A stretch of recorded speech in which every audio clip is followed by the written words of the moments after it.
እርቅ ካለ ከእርቅ በፊት ግጭት አለ። ስለዚህ ግጭት ተፈጥሯዊ ነው። በነገራችን ላይ ኮንፍሊክት ኢዝ ናቹራል። መጀመሪያ ማመን አለብን። ሰዎች ላይክ ልናጸዳው አጽድተን ልንተወው የምንችለው ነገር አይደለም። እርቅ ሁል ጊዜ ግጭት አለው፣ መነሻ አለው ማለት ነው። ሶ ግጭት ደግሞ በባህሪው ተፈጥሯዊ ነው ማለት ነው። ዛሬም አለ፣ ነገም አለ።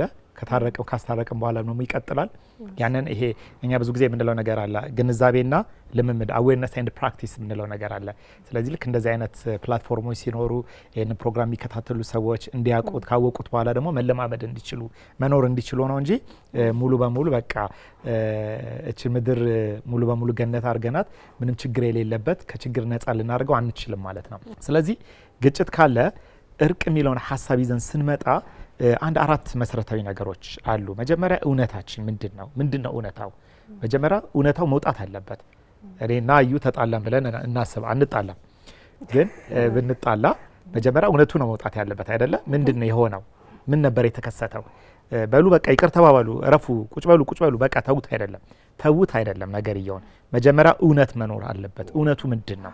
እውነቱ ፍትህ መሰጠት አለበት። ግጭቱ ሲካሄድ ኮዙ ምንድነው? ምክንያቱ ምን ነበር የተካሄደው? ማንን ጎዳ? ምን ነበር የተበደለው? ማን ነበር የተበደለው? ዲቴል መታየት አለበት ማለት። ስለዚህ እውነታው ካለ እውነታውን ይዘ ፍትሃችን ጋር እንሄዳለን ማለት ነው።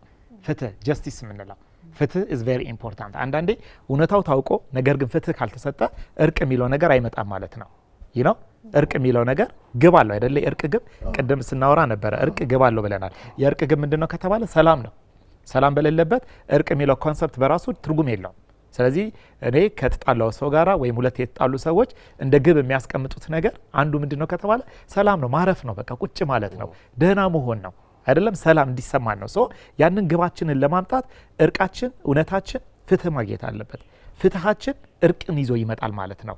እርቅ በራሱ እርቅ ይመጣል። ከእርቅ ቀጥሎ ግን ሰላም የሚለው ሀሳብ አለ ማለት ነው። ስለዚህ እነዚህ አራት ፕሮሰሶች፣ አራት ፖይንቶች መንገዳቸውን ጠብቀው፣ ሰዓታቸውን ጠብቀው፣ ጊዜያቸውን ጠብቀው ማለፍ መቻል አለባቸው። ሁል ጊዜ የእርቅ ኮንሰፕትን ስናስብ ስለ እርቅ እናወራለን። ግን ስለ እርቅ ስናወራ ስለ እውነት ካላወራን፣ ስለ እርቅ ስናወራ ስለ ሰላም ካላወራን፣ ስለ እርቅ ስናወራ ስለ